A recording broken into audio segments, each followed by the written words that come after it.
자, 여러분 지난 시간에 사회 집단의 의미를 했다고 했잖아요. 그쵸? 그래서 그거 잠깐 점검하고 그 다음에 이제 사회 집단의 종류, 준거 집단, 그 다음에 옆 페이지에 사회 조직, 비공식 조직 정도까지 하면 아마 오늘 진도가 끝나지 않을까 싶은데 한번 해봅시다. 지난 시간에 사회 집단의 의미에 대해서 우리가 배웠잖아요. 사회 집단은 세 가지 요건을 가지고 있다라고 했어요. 기억나요? 2명 이상 그렇죠. 첫 번째 2명 이상. 또 소속감 사람들이 그렇죠. 소속감과 공통의 관심사를 가지고 있죠. 그리고 자주 만나냐 뭐 이런 그렇죠. 지속적인 상호작용을 하면 우리는 이러한 집단을 사회 집단이다라고 부르는 거죠. 사람들의 모임이 이러한 세 가지 특징을 가지고 있으면 사회 집단이라고 부른다라고 했어요. 오늘 배울 거는 이제 이 사회 집단의 종류에 대해서 배울 거예요. 사회 집단의 종류는 학자들이 분류한 거예요. 자기들이 사회 집단을 보고 이러한 기준에 의해서 좀 분류를 해볼 수 있겠다라고 자기들이 정한 거야. 그래서 다소 이해가 안 가는 부분이 있을 수도 있지만 그거는 그 학자들의 마음이니까 우리가 그것까지 뭐라고 할 수는 없잖아요. 우리는 듣고 잘 기억을 해야 돼요. 좀 헷갈릴 수 있어요. 그래서 잘 기억하는 게 굉장히 중요해요. 자, 종류 봅시다. 여기 나오겠지? 여기. 사회 집단의 종류 볼게요. 지금 우리 수능 특강에 보시면은 종류가 크게 몇 가지가 나와 있어요. 동그라미 1, 2, 3. 세 가지가 나와 있죠. 그래서 저는 쉬운 순서대로 할게요. 이 동그라미 1, 2, 3 중에 제일 쉬운 게 동그라미 3이에요. 그래서 그거 먼저 언급하도록 할게요. 동그라미 3번에 보면은 지금 사회 집단을 뭐에 따라서 분류하겠다고 했어요? 그래요. 소속감에 따라서 분류를 하겠다라고 했어요. 어떤 학자냐면 썸너라는 학자가 사회 집단을 소속감에 따라서 개인이 자기가 그 집단에 속해 있다는 소속감을 느끼는 집단이 있는데 그런 집단을 내 집단이라고 부르기로 했고요. 자기가 그냥 그렇게 정한 거야. 그리고 썸너라는 학자가 개인이 소속감을 느끼지 못하는 집단이 있다고 봤는데 그런 집단을 외집단이라고 부르겠다라고 정했어요. 다시 내 집단이라는 거는 뭐냐면은 개인이 소속감을 느끼는 집단이다 라고 볼 수가 있고 외집단은 개인이 소속감을 느끼지 못하는 집단이다. 우리 수능 특강에서는 소속감 외에도 한 가지 더 요건을 이야기하고 있는데 어떤 집단이 개인의 내 집단이 되려면은 내가 이 집단에 소속되어 있고 그 집단에 대해서 애정을 갖는 소속감도 느껴야 되지만은 실제로 소속도 돼야 된다라고 우리 수능 특강에는 써 있어요. 그리고 외집단은 내가 소속되어 있지도 않고 소속감도 느끼지 못하는 집단을 외집단이라고 이야기한다라고 써 있죠. 여러분에게 있어서 이건 예시를 들으면 훨씬 더 접근하기가 쉬울 것 같은데 여러분이 스스로 속해 있다고 느끼고 애정을 갖는 그런 집단 어떤 거 있어요, 여러분? 가족. 그래요. 아주 대표적인.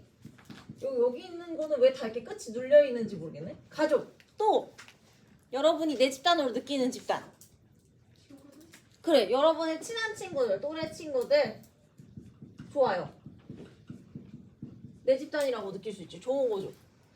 그리고 보통은 이제 내 집단, 외 집단을 나누는데 가장 예시로 많이 언급되는 게 뭐냐면요. 우리가 5월 달에 체육대회 하잖아요. 그러면은 여러분은 스코어, 이렇게 점수 매길 때 어떤 집단을 기준으로 한 팀이 돼요? 반. 그렇지. 같은 반. 그래서 체육대회 할 때 같은 반이 이제 내 집단이 되는 거죠. 왜냐면 우리 반은 응원하니까 내가 직접 뛰진 않더라도.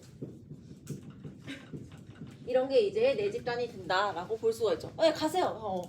말 안 하고 가도 돼요. 제가 누누이 말했지만 외 집단은 어떤 게 되냐? 체육대회로 가정했을 때 내가 소속감도 느끼지 않고 소속되어 있지도 않고 경우에 따라서는 경쟁심이나 적대감을 느끼기도 하거든요. 외 집단에 대해서는 이런 집단은 우리가 체육대회로 생각을 해봤을 때에는 다른 반이 되겠죠. 왜냐면은 쟤네가 져야지 우리가 이기니까 요렇게 이제 생각을 해보시면 되겠습니다. 그래서 내 집단, 외 집단은 구분하는 기준은 소속감이라는 것이고요.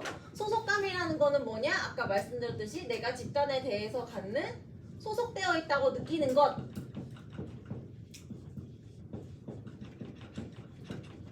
그렇게 느끼는 거, 그리고 이 집단에 대한 애정. 그래서 그게 있으면 내 집단, 그게 없으면 외 집단. 이렇게 구분을 했다. 누가? 썸너라는 학자가 그냥 그렇게 했다. 라는 거를 기억하시면 되겠어요. 여기는 별로 사실 어렵지 않습니다. 근데 이제 문제는 우리 동그라미 1번과 2번에 나오는 그게 좀 어려워요. 그래서 거기를 좀 집중적으로 해보도록 하겠습니다. 이거 좀 지울게요. 여기 별로 안 어렵죠, 여러분? 소속감. 그래요. 안 어렵다고 맨날 강요하는. 근데 저 죄송한데 이거 너무 이게 나오는 게 시원치가 않아서 저 교무실에 가서 보드마카 좀 갖고 와도 돼요. 네. 성에 안 차요. 빨리 갔다 올게요.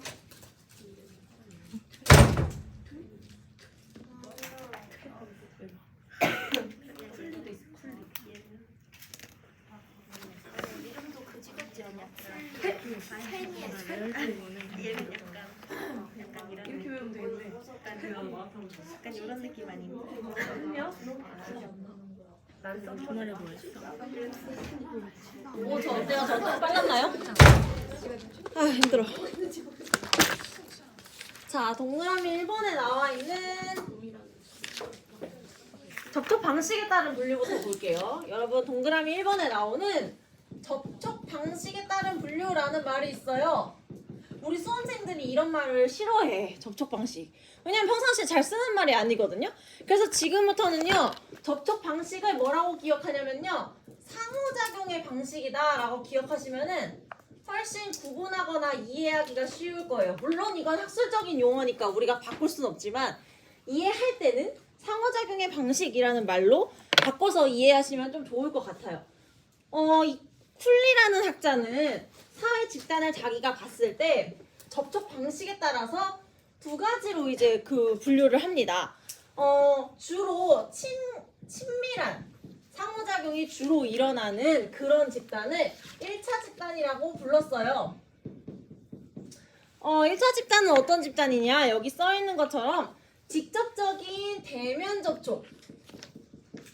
주로 사람들이 대면에서 만나는 접촉 방식이 많이 일어나고 아주 친밀한 인간관계인 전인격적인 접촉이 많이 일어난다 라고 본 거죠. 그래서 아주 친밀한 관계가 주를 이루는 그런 집단이 있다 라고 본 반면에 그 다음에 이제 주로 사람들이 어떤 목적이 있어서 만나는 그런 집단들이 있다는 거예요. 그런 걸 이 사람 뭐라고 그러냐면은 수단적인 접촉 혹은 뭐 간접적인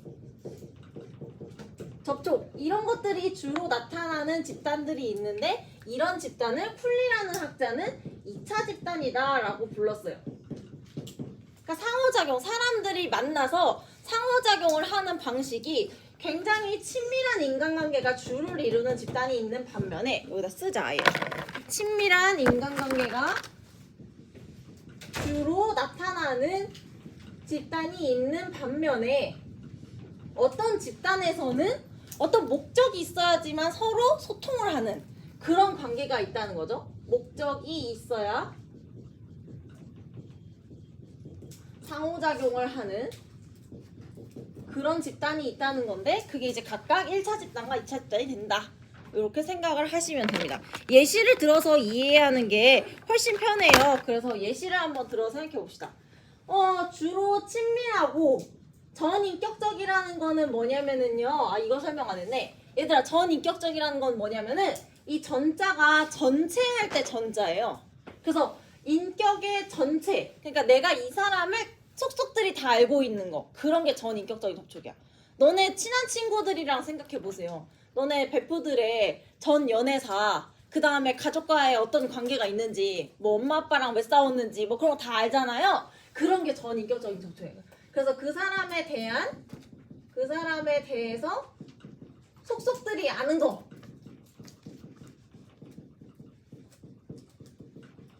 그런 관계가 주로 나타나는 집단이 있다는 거죠. 어떤 집단이 그런 집단이지? 여러분에게 있어서? 그래, 친한 친구. 또 서로에 대해 엄청 잘 아는 그런 사이 뭐 있을까? 그래, 가족.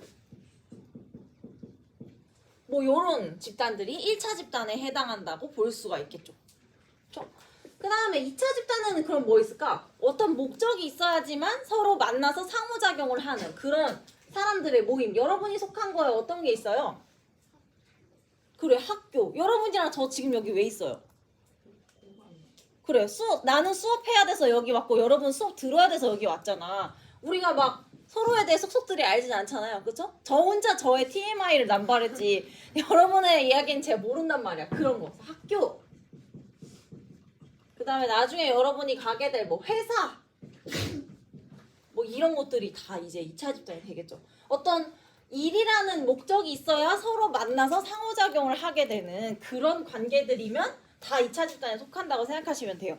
우리 그래서 수능 특강에는 2차 집단 예시로 또 뭐가 나왔냐면은 시민단체랑 정당이 나왔네요. 생각해보세요. 시민단체. 이 시민단체 사람들은 왜 같이 만나고 있을까? 시민단체의 목적이 뭐지 얘들아? 예를 들어 환경운동을 하는 시민단체다. 그러면 왜 만나는 거예요 이 사람들은? 그렇지, 환경운동 같이 하려고 그런 목적이 있어서 만나는 거잖아요. 정당도 왜 그 사람들 같이 모여 있는 거예요?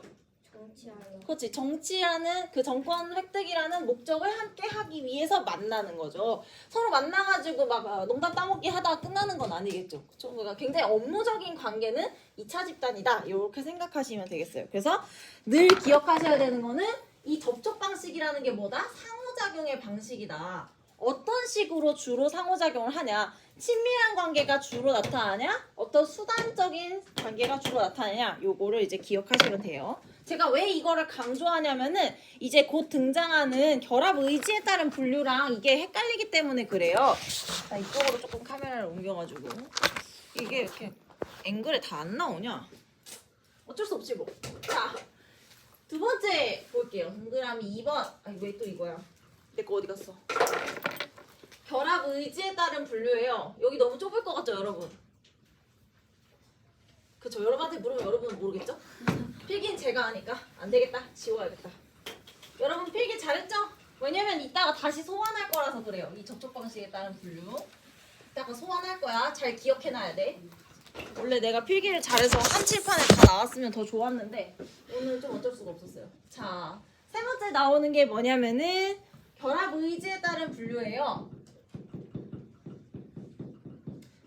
이거는 테니스라는 학자가 또 사회 집단을 자기 나름 봤는데 결합 의지, 이 결합 의지라는 거는 뭐냐면은요. 이제부터 이렇게 기억하시면 돼요. 결합 의지라는 거는 처음에 이 집단이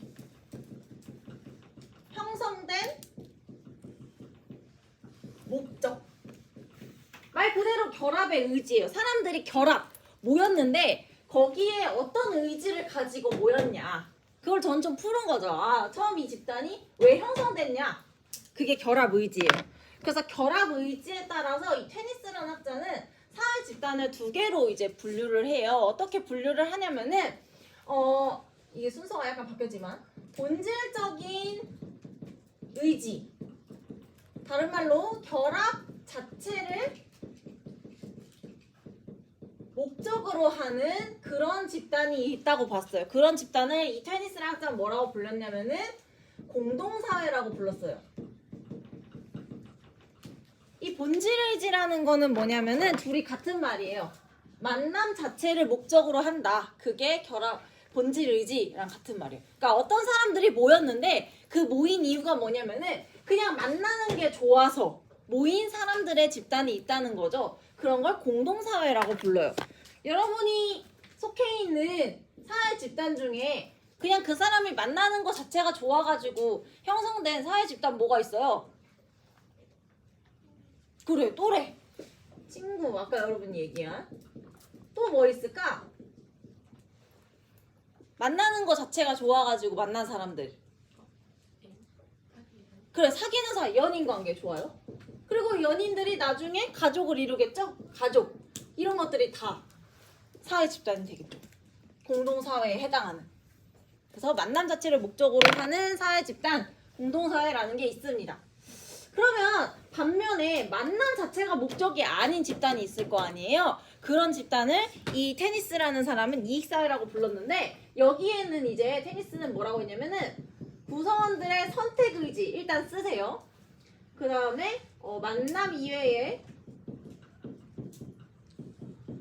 목적이 있어서 만나게 된 사람들 둘이 같은 말이에요. 선택 의지라는 거는 만남 이외에 목적이 있다는 뜻이야. 이 선택 의지라는 거는 뭐냐면요. 선택적 결합 의지라고도 부르는데요. 선택적 결합 의지라는 거는 이런 거예요. 어떤 목적을 달성하기 위해서 가장 적절한 사람들이 모였다. 여러분 예를 들어서 국가대표 축구 선수를 뽑으려고 해요.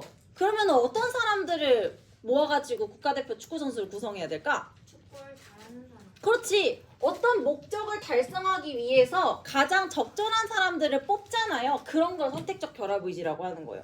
다시 여기다 쓸게요. 목적 달성을 위해서 인위적으로 결합하는 거죠. 다 같은 말이에요. 그래서 이러한 성격을 지닌 사회 집단을 이 테니스라는 학자는 뭐라고 불렀냐? 이익사회라고 불렀어요. 만남 자체가 목적이 아니고 어떤 목적을 잘 달성하기 위해서 적합한 사람들이 모여있는 그런 집단들이 있는데 그런 집단을 이익사회라고 부르자. 이 학자가 그렇게 부른 거예요. 자, 그러면은 이익사회의 대표적인 예시 뭐가 있을까? 만나는 것 자체가 목적이 아니라 뭐를 같이 하려고 모인 사람들은 다 이익사회에 들어간다고 보면 되거든요. 뭐가 있을까요? 여러분이 속해 있는 것 중에 뭐를 같이 하려고 모인 사람들. 뭐라고요? 그래, 학교. 너네 여기 왜 앉아있어요? 너네 만나는 거 좋아서 앉아있어요? 아니잖아. 너네 지금 친하지도 않잖아. 그래서 맨날 웅얼거리잖아. 그런 거죠. 학교 왜 있어요? 교육받고 교육하려고 모여있는 거죠. 그쵸? 그 다음에 또 뭐 있을까? 아까 우리 그래. 회사도 되겠죠. 회사는 왜 모인 거야, 얘들아? 돈 벌려. 그렇지. 돈을 벌기 위해서 그 돈을 잘 벌어줄 사람들을 채용해서 모여있는 거죠. 그쵸? 회사. 아까 우리 썼던 시민단체랑 정당은 어떨까, 얘들아? 아까 2차 집단에 있었잖아. 얘는 어떨까? 맞는 거 같아. 맞는 것 같아요. 왜요? 시민단체는 어떤 목적을 위해서 모였지? 환경보호. 예를 들어 환경단체라면 환경보호라는 목적을 위해서 모인 거고, 그지? 정당이라고 하면은 왜 모인 거예요? 정권을 잡기 위한 목적을 위해서 다 맞네. 그러면 여기서 이제 질문. 얘들아, 그러면 여기서 질문 하나 하자. 너네 수업 잘 들었나? 우리 지금 여기 예시를 보니까 1차 집단에 나왔던 예시랑 아까 공동사회에 나왔던 예시랑 똑같잖아요. 그쵸? 아까도 가족이랑 친구가 예시였어. 그 다음에 이익사회에 나온 순서가 약간 이상한데 2차 집단에 아까 나왔던 예시랑 이익사회에 나왔던 예시랑 똑같잖아요. 그쵸? 그러면은 1차 집단은 공동사회고 2차 집단이면 이익사회일까? 왜 아니래 또? 왜 아니에요 그러면? 예외가 있지 않을까? 선생님이 물어보니까 왠지 이거 안 될 것 같잖아요. 맞아요. 아니에요. 왜 아니냐? 지금 여정이가 말한 것처럼 예외가 있어요. 중요해요. 나중에 헷갈리지 말고 잘 들어주세요. 어떤 예외가 있냐면 내 보라 색깔 어디 갔니? 여기 딱 예외가 있습니다. 바로 뭐냐면요. 동호회. 여러분 동호회에 안 들어있을 테니까 조기축구회를 예시로 들어서 생각해보면 좋을 것 같아요. 혹시 여러분의 가정에서 조기축구회 열심히 나가시는 분 있는지 모르겠는데 조기축구회는요. 일단은 1차 집단의 성격이 강할까요? 2차 집단의 성격이 강할까요? 친밀한 인간관계가 주로 나타날까? 아니면은 뭔가 딱딱하고 목적이 있어야지만 만나는 그런 성격이 강할까? 둘 다 나타나. 둘 다 나타날 것 같아요. 조기축구회는 보통 이렇잖아요. 1시간 만나서 축구를 해요. 그 다음에 이제 국밥집으로 이동해서 한 2-3시간씩 떠들면서 이제 한풀이를 하고 막 그런 이제 그래서 막 그 안에서 구성원들끼리 형님 동생 하면서 즐겁게 논단 말이야. 그래서 사실 이런 동호회 같은 경우에 1차랑 2차랑 두 가지 동시 성격이 강하지만 보통은 동호회는 1차 집단의 성격을 강하게 띈다라고 말해요. 형님 동생 하는 경우에. 그래서 동호회는 1차 집단에 해당하는 경우가 많다고 봐요. 그러면 공동사회랑 이익사회 중에는 뭐에 해당할까? 동호회는. 공동사회랑 이익사회 구분하는 기준이 아까 뭐라고 했죠, 얘들아? 처음 이 집단이 형성된 목적이라고 했죠. 그러면은 축구 동호회는 둘 중에 뭐에 해당하는 걸까? 그렇죠. 이익사회죠. 축구 동호회 처음에 왜 모였어요? 축구 하려고 모였어요. 근데 같이 놀다 보니까 친해진 거지. 그치? 그래서 1차 집단이면서 동호회는 이익사회에 해당하거든요. 그렇기 때문에 이게 같다라고 볼 수가 없는 거죠. 알겠죠? 처음부터 다를 수밖에 없어. 왜? 1차, 2차 집단은 상호작용의 방식을 가지고 나누는 거고 공동사 이익사회는 처음 이 집단이 형성된 목적, 결합 의지를 가지고 나누는 거잖아요. 그래서 같다라고 생각하면 안 돼요. 지금은 뭐 그런가 보다 뭐 듣고 있겠지만은 같다고 생각하시면 절대 안 됩니다. 동호회가 대표적인 발레예요. 자, 그래서 이 사회집단의 종류까지 다 했습니다. 여기를 명심하시면 좋을 것 같고요. 자, 이제 조금 쿨다운 하면서 준거집단 이야기를 좀 해보죠. 지워도 되죠, 여러분? 네. 여러분 졸리죠? 안 졸려요? 졸린 얼굴인데? 저도 그래요. 저도 사실 약간 반수면 상태, 뇌가 한 반쪽이 자고 있는 것 같은 그런 상태에서 말을 하는 느낌? 그래요. 그래도 저는 월요일 1교시가 7반이어서 좀 좋았어요. 왜냐면 여기가 제일 여기가 그나마 제일 반응이 잘 되는 곳이라서 월요일 1교시부터 들어갔는데 진짜 막 침묵의 도가니 속에서 나 혼자 떨다 나오면 진짜 힘들거든요. 그렇게 되면은 저도 체력 거의 한 2배를 쓰는 느낌이에요. 똑같은 걸 해도. 그래서 나는 딱 시작 봤는데 3학년 7반 괜찮은데? 그래. 시작이 나쁘지 않다. 이렇게 생각하면서 왔어요. 진짜 뻥이 아니고 진짜로 그렇게 생각했어요. 자, 봅시다. 이제 준거집단 볼게요. 여러분 보고 있는 페이지의 가장 밑에 쪽에 4번이 아니라 3번에 나와 있는 준거집단이에요. 자, 여러분 준거집단이라는 말은 또 말에서 우리가 좀 힌트를 유추를 해봐야 되는데요. 이 준자랑 거자가 뭐 할 때 준자랑 거자냐면 이 준자가 기준할 때 준자예요. 그리고 거자는 근거할 때 거자거든요. 그래서 준거 집단은 무슨 집단을 말하냐면은 사회 집단 중에서 개인들의 행위를 할 때 있어서 기준이 되고 근거가 되는 집단. 내가 어떤 행동을 하는데 그것의 기준점이 되는 집단을 준거 집단이라고 하는 거예요. 앞에 개인이란 말 붙여야겠다. 개인 행위의 기준이나 근거가 되는 집단. 그래서 준거 집단은 사실 여러분들의 마음속에 늘 있는데 자각을 못하고 있을 뿐이거든요. 예를 들면 이런 거죠. 보통 준거 집단 예시를 많이 들을 때는 대학을 가지고 많이 예시를 드는 편이에요. 여러분 나름대로 다 목표가 있겠지만은 사람마다 다 목표가 다를 테니까 좀 이제 그냥 일반적인 목표를 하나 잡자면은 본인의 준거 집단을 만약에 충북대학교로 잡는 애가 있다고 칩시다. 나는 충북대에 너무 가고 싶어. 예를 들면. 근데 충북대는 여러분 아마 담임선생님들이랑 상담해봐서 알겠지만 한 내신 3점대 중반 정도 돼야 되거든요. 아무리 못해도 만약에 3.5. 근데 이제 내 내신이 좀 안타깝게도 한 3점대 후반인 거야. 한 4 정도 나왔어. 그러면은 나는 이번에 기말고사, 중간고사 볼 때 어떻게 해야 될까? 충북대를 가려면. 성적을 올린다. 그렇죠. 성적을 올려야겠죠. 그래서 열심히 공부를 해야겠지? 이런 식으로 내가 설정한 준거 집단은 나의 행동에 영향을 주는 거죠. 준거가 충북대에 있기 때문에 내 내신이 사라면 나는 공부를 열심히 해야 되는 행동을 하게 되는 거지. 그런 점에서 의미가 있는 거예요. 그게 이제 행위의 기준이나 근거가 된다라는 말이 이 이야기라고 생각하시면 됩니다. 그리고 여러분들 다이어트 할 때도 마찬가지잖아요. 여러분 다이어트 많이 했는지 모르겠지만 저도 대학 때 다이어트를 정말 열심히 했거든요. 근데 보통 우리가 다이어트 하면은 그 배경화면에 꼭 이제 엄청 예쁜 여자 연예인 사진 놓고서 자극잘 해놓잖아요. 저의 이제 핸드폰 배경화면 차지했던 사람이 누구였냐면은 크리스탈이었어요. 여러분 크리스탈은 알죠? 네. 저 너무 늙은 사람 아니죠? 크리스탈이 한동안 그 11자 복근으로 진짜 유명했어요. 막 요렇게 춤을 추면은 여기 11자 복근이 이렇게 있는 거지. 그래서 너무 멋있는 거예요. 그래서 제가 그걸 이제 배경화면에 해놨었죠. 그러면은 만약에 제가 맛있는 걸 먹으러 갔어. 근데 나의 준거는 크리스탈이야. 그러면 어떻게 하겠어, 행동을? 먹지 마. 안 먹어야겠죠. 먹지 않기. 이런 식으로 준거 집단을 무엇으로 설정하느냐에 따라서 개인의 행동이 달라진다. 그거 하나를 알면 되고요. 그 다음에 두 번째, 이런 경우가 있어요. 내가 준거로 설정했던 집단에 들어가지 못하는 경우가 있을 수도 있고 들어가는 경우가 있을 수도 있거든요. 그러니까 즉 준거 집단이 소속 집단과 일치할 때, 예를 들어 내가 충북대를 가고 싶어서 엄청 열심히 해서 갔어. 그러면은 이 개인은 마음이 어떨까? 내가 너무 가고 싶었던 충북대에 갔어. 그러면 기쁘다. 매우 행복하겠죠? 그리고 내가 속해 있는 소속 집단에 대한 애정이 어떨까? 그렇죠. 엄청 높겠죠. 가고 싶었던 학교를 왔으니까. 그래서 내가 속해 있는 그 소속 집단의 발전을 위해서 노력한다거나 그런 되게 적극적인 행동들을 많이 하겠죠.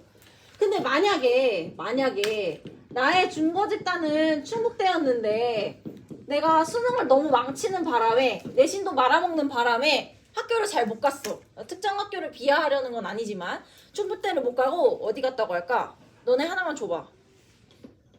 청주대? 그래, 청주대도 물론 좋은 학교야. 청주대를 만약에 갔어. 난 충북대를 가고 싶었는데. 그러면 청주대에 다니는 그 친구는 마음이 어떨까?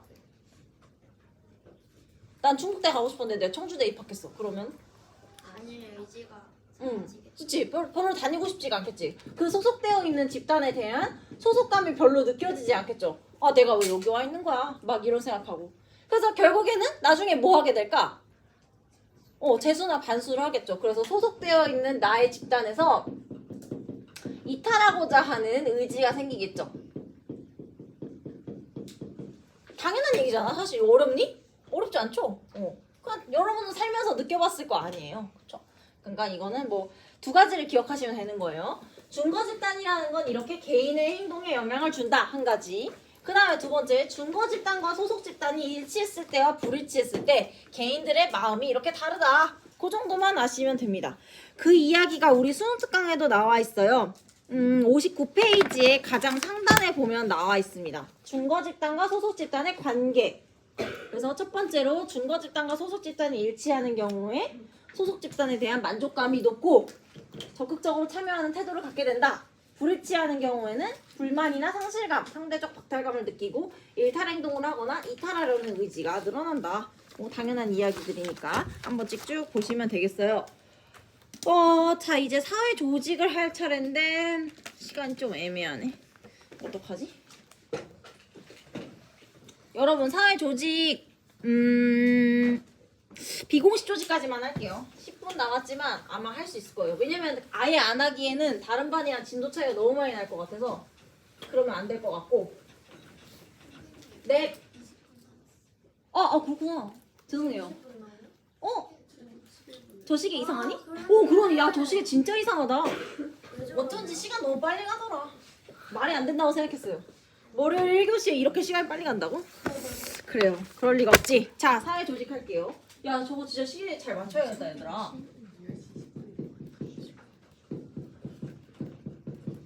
자, 여러분 잠을 좀 깰까요? 어떻게? 아니 뺨을 때릴 필요는 없어요. 자, 여러분 스트레칭 한번 할까요? 제가 전에 학교에서 애들하고 스트레칭 되게 많이 했는데 제가 한동안 안 다니지만 필라테스를 엄청 열심히 다녔거든요. 필라테스 처음에 가면은 준비 운동을 해요. 뭐냐면 일단 여러분 이렇게 똑바로 어깨를 피세요. 그렇지. 자, 어깨를 피고요. 자, 여기서 중요한 거는 제 손을 잘 보세요. 손을 이제 밑으로 내리는데 차렷해서 꺾어야 돼. 이렇게 손을 이렇게 꺾으세요. 자, 이렇게 펭귄처럼 했어요? 그렇지. 벌써 뭔가 좀 당기는 게 느껴질 거예요. 그럼 그 상태에서 이쪽 머리를 잡고, 자, 오른손으로 머리 잡고 쭉 당겨요. 그러면서 팔은 저쪽 밑으로 내려. 왼팔 내려요. 그렇지. 그러면은 당기는 게 느껴질 거예요. 하나, 둘, 셋, 넷, 다섯, 여섯, 일곱, 여덟, 아홉, 열. 자, 그 상태로 여러분 고개를 돌려서 여러분의 오른편 쇄골을 본다는 느낌으로 쭉 머리를 당겨봐요. 쇄골을 봐. 그러면 어깨 있는 데가 쫙 늘어날 거예요. 하나, 둘, 셋, 넷, 다섯, 여섯, 일곱, 여덟, 아홉, 열. 그렇지. 자, 반대편도 합시다. 자, 이번에는 왼손을 들어서 오른편에 머리에 얹고요. 쭉 당기세요. 오른손은 아래로 끌어내려. 쭉 당겨. 하나, 둘, 셋, 넷, 다섯, 여섯, 일곱, 여덟, 아홉, 열. 그 상태로 여러분 왼쪽 쇄골을 보세요. 쭉 당기세요. 하나, 둘, 셋, 넷, 다섯, 여섯, 일곱, 여덟, 아홉, 열. 그렇지. 자, 마지막으로 하나만 합시다. 자, 여러분 어깨를 이렇게 쭉 끌어내린 상태에서 여기 여러분 쇄골을 만져봐요. 그러고 이쪽 손으로도 쇄골을 만져봐. 쇄골 느껴지니? 그러고서 쭉 당겨. 어깨를 쇄골을 이렇게 잡고 끌어내리는 느낌 내리세요. 자, 그리고 혀를 천장에다 붙이세요. 좀 웃기긴 한데 붙이세요. 자, 그 상태에서 고개를 뒤로 젖히세요. 쭉. 얘는 어깨는 낮추고 고개는 뒤로 넘기고. 하나, 둘, 셋, 넷, 다섯, 여섯, 일곱, 여덟, 아홉, 열. 그렇지. 어때요? 안 한 거보다 시원하지 않아요? 네. 근데 졸려요? 얘 수업이나 하자. 그래요. 졸릴 수 있어요. 자, 사회 조직 봅시다. 사회 조직은요, 사회 집단, 우리가 앞에서 아까 배웠던 사회 집단 중에서도 다시 세 개의 요건을 가지고 있으면은 사회 조직이라고 불러요. 그 세 가지 요건은 뭐냐? 우리 수능 특강에도 나와 있는데요. 첫 번째, 사회 집단 중에서 먼저 목표와 명확해. 그러니까 그 집단이 추구하고자 하는 목표가 명확하다라는 하나의 특징이 있어요. 그 다음에 두 번째, 구성원의 그 사회 집단을 구성하는 구성원의 지위와 역할이 분명해요. 그 다음에 세 번째, 규범과 절차가 체계적으로 만들어져 있어요.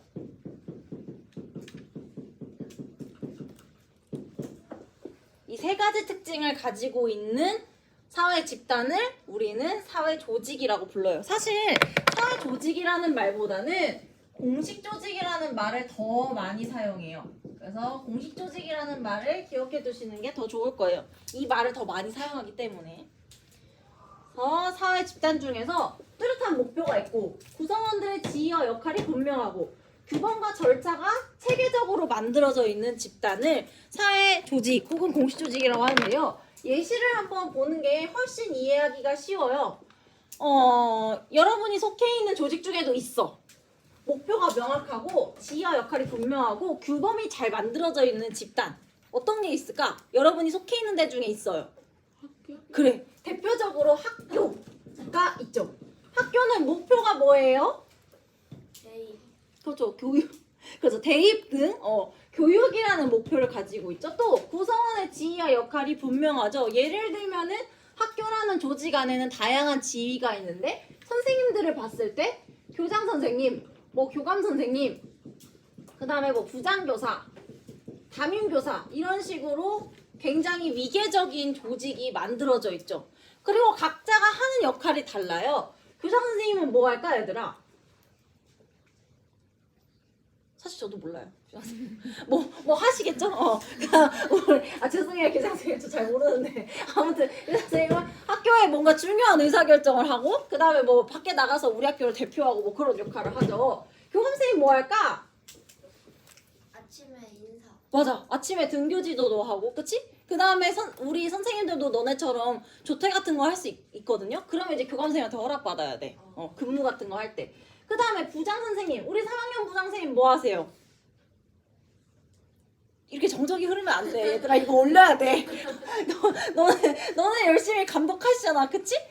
그 다음에 담임. 너네 담임 선생님들 뭐 하셔? 조종래. 그래, 조종래하고 너네 전달 사항 같은 거 있으면 전달해주고 새학기록부 쓰고 그런 거 하잖아요. 그런 것처럼 각자의 지위와 역할이 굉장히 분명하게 나뉘어져 있죠.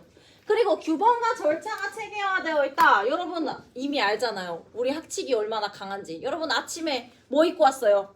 교복. 그래, 학칙 때문에 입고 왔잖아. 그치? 아침에 몇 시까지 왔어요? 헐레벌떡.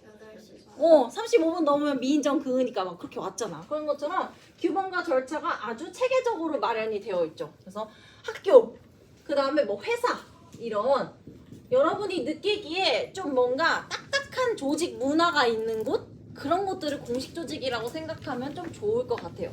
자, 그러면 여기서 퀴즈 하나 내볼까? 얘들아, 공식 조직은 사실 아직 저기 하진 않았지만은 우리 앞에서 배웠던 1차 집단, 2차 집단 그리고 공동사회, 이익사회 중에 뭐에 속할까? 한번 너네 해봐. 공식 조직은 무엇에 속할까? 일단 1차 집단이랑 2차 집단 중에는 뭐에 속할 것 같아? 2차 그죠, 2차 집단이죠. 왜 2차야? 2차 집단이 아까 뭐였지 얘들아? 목적 그죠, 어떤 목적이 있어야지만 상호작용이 일어나는 관계라고 했잖아요. 그쵸? 우린 여기서 농담 따먹기 하다가 가는 거 아니잖아, 학교. 그쵸? 뭔가 가르치고 배우는 그런 상호작용이 일어나는 2차 집단이야. 또 공동사회, 이익사회 중엔 뭘까? 아까 그 둘을 구분하는 기준이 뭐라고 했죠? 공동사회, 이익사회를 구분하는 기준? 목적 그래, 목적. 처음에 결합의지라고 했죠. 왜 이 사람들이 만났냐? 목적이 따로 없고 만나는 게 좋아서 만났으면 공동사회. 목적이 따로 있어서 만나는 거면 이익사회. 그러면 공식 조직은 뭐겠어요? 이익사회 그렇죠, 이익사회죠. 그래서 공식 조직은 우리가 앞에서 배웠던 집단의 분류에 따르면 2차 집단이면 이익사회에 속하겠지. 외울 필요 없습니다. 나중에 이제 보고 판단하면 되는 거예요. 상호작용의 방식이 주로 어떻게 나타나지? 판단하고. 이 사람들 처음에 왜 만났지? 판단하면 되는 거예요. 자, 그래서 공식 조직에 대한 의미 봤습니다. 의미랑 특징이 같이 가는 거라서요. 특징 한번 볼게요. 사회 조직의 특징. 우리 수능 특강에 나와 있어요. 자, 특징 찾았어요, 여러분? 괄호 2번에 나와 있는데 예 59페이지에 찾았죠? 예. 찾았으면 끄덕끄덕. 네, 좋아요. 자, 특징 첫 번째. 지위와 역할의 구분이 분명하며 과업지향적이고 수단적인 인간관계가 지배적이다. 그래서 2차 집단이라고 제가 말씀을 드린 거겠죠? 동그라미 2번. 공식적인 규범에 의해서 구성원들의 행동을 통제한다. 여러분, 공식적인 규범에 의해서 구성원을 통제한다는 거는 이런 학칙, 뭐 어떤 규정처럼 명문화된, 그러니까 문서로 나와 있는 그런 규범을 통해서 사람들을 통제하면은 공식적인 규범을 통해 통제하는 거예요. 그러면 비공식적 규범을 통해서 사람들의 행동을 통제하는 집단도 있겠네. 그거 한번 얘기한 적 있지 않아요, 여러분? 이거 얘기한 적 없나? 얘들아? 이거 얘기한 적 없니? 그래. 비공식적 규범을 통해서 통제하는 거는요, 어떤 거냐면은 이런 우리 학칙이나 이런 걸 가지고 통제하는 게 아니라 그냥 말로 하는 거예요. 그러니까 예를 들면은 이런 거지. 여러분이 학교에 5분 지각하면은 미인정 지각이잖아요. 근데 여러분 만약에 가족이랑 약속에 5분 늦었어. 그러면 가족들이 야, 너 5분 늦었네? 미인정 지각이야. 이렇게 하지는 않죠. 그냥 야, 일찍 다녀라. 너 왜 이렇게 맨날 늦게 다니니? 막 이렇게 할 거 아니야. 그게 비공식적 규범으로 통제하는 거예요. 알겠죠? 그래서 뭔가 체계화된 규칙으로 통제하는 게 아니고 그냥 말로 그런 행동에 대한 수정 이런 거 하는 거. 그러면 이런 비공식적 규범이 주로 나타나는 집단은 어떤 집단일까? 가족 그죠. 가족과 같은 집단이죠. 예를 들면은 그런 공동사회 이런 집단에서는 비공식적 규범에 의한 통제가 많이 일어난다고 볼 수가 있겠죠. 다 같이 가는 거예요, 여러분. 그래서 비공식적 규범, 공식적 규범까지 이야기했고요. 동그라미 3번으로 돌아갈게요. 사회조직의 특징. 조직의 목표 달성을 기준으로 구성원들을 평가하는 경향이 강하다. 그렇겠죠. 왜냐면 공식 조직은 목표가 명확하죠. 예를 들어 학교라면 교육, 회사라면 돈 벌기. 근데 그거를 잘하느냐 못하느냐를 가지고 평가를 하겠죠. 인성에 대한 게 아니라. 그 다음에 이제 넘어가서 괄호 3번에 나와 있는 비공식 조직 이야기를 잠깐 해볼게요. 공식 조직을 배웠잖아요. 근데 이제 그 다음에 나오는 개념이 비공식 조직이에요. 여러분이 그래서 명칭 때문에 많이 헷갈릴 수 있는데요. 일단 씁시다. 비공식 조직. 자, 여러분, 비공식 조직이라고 했어요. 지금 용어가. 공식 조직을 우리가 배웠잖아요. 근데 얘는 비공식 조직이래. 그러면 얘는 어떤 성격을 가진 걸까? 한번 유추를 해보자. 얘는 뭘까? 공식 조직을 배웠는데 얘는 비공식 조직이래. 이건 뭘까? 공식 조직이랑 반대되는 그치, 뭔가 B자가 붙었으니까 이 B자가 아닐 B자잖아요. 그러니까 뭔가 공식 조직이 아니면은 비공식 조직인가? 이런 생각이 들잖아요. 근데 그렇게 생각하면은 안 돼요. 비공식 조직은 따로 의미가 있어요. 그게 뭐냐면은 세 가지 조건이 있는데요. 첫 번째, 먼저 공식 조직의 구성원들이 구성해야 돼요.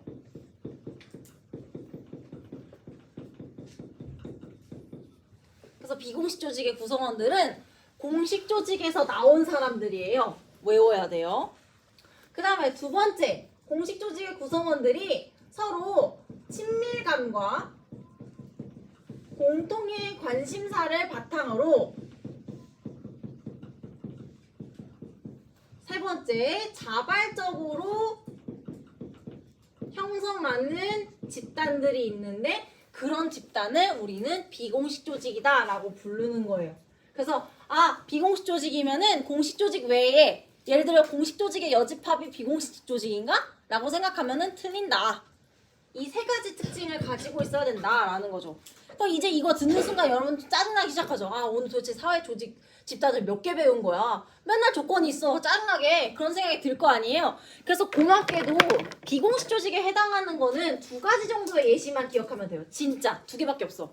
뭐냐? 먼저 첫 번째, 사내 동호회 혹은 뭐 동아리. 그 다음에 교내에서 만든 동아리. 두 개가 다예요. 끝이야. 그래서 요 두 개만 기억하면 돼요. 비공식 조직은 그냥 지금부터 비공식 조직 사내 동호회 이렇게 기억하시면 돼요. 되잖아요. 사내 동호회 공식 조직의 구성원이잖아요. 회사 안에서 만난 거니까. 그쵸? 그리고 친밀감과 공통의 관심사. 예를 들어서 사내 배드민턴 동호회다. 그러면 배드민턴 같이 하려고 만났겠지. 친한 사람들끼리. 자발적으로 지들이 만든 거. 예를 들어 드릴게요. 작년에 저도 이제 회사를 다니는 거니까 학교라는 저도 사내 동호회에 들어있었거든요. 제가 이제 작년에 속해 있었던 동호회는 뭐냐면은 사진 동호회였어요. 네, 저랑 정말 안 어울리죠? 실제로 여기는 말만 사진 동호회고 실질적으로는 어떤 동호회냐면은 그냥 사진이라고 이름 붙여놓고 친한 사람들끼리 모여있는 그런 동호회였어요. 그래서 우리는 이제 장난으로 여기에 말 하나 붙여야 된다. 뭐냐면은 음식 사진 동호회다. 이렇게 불렀어요. 왜냐면 우리가 하는 일은 뭐냐면은 동아리 모임을 하겠다고 나간 다음에 카페를 가요. 그래서 커피 사진을 찍어요. 그 다음에 한 2시간 수다 떨다가 집에 가는 게 우리의 이제 동호회의 이제 일이었어요. 그래서 우리 구성원은 어떻게 되냐면은 애시당초에 친한 사람들이 모인 거야. 사진이라고 그냥 핑계를 대고 우리는 이제 친한 사람들끼리. 그래서 나랑 그 다음에 나랑 이제 친한 선생님 누구 있었냐면 영양 선생님들이 친했어요. 우리 영양 선생님 2명이었는데 그 다음에 보건 선생님, 그 다음에 상담 선생님. 느낌이 오지 않아요, 여러분?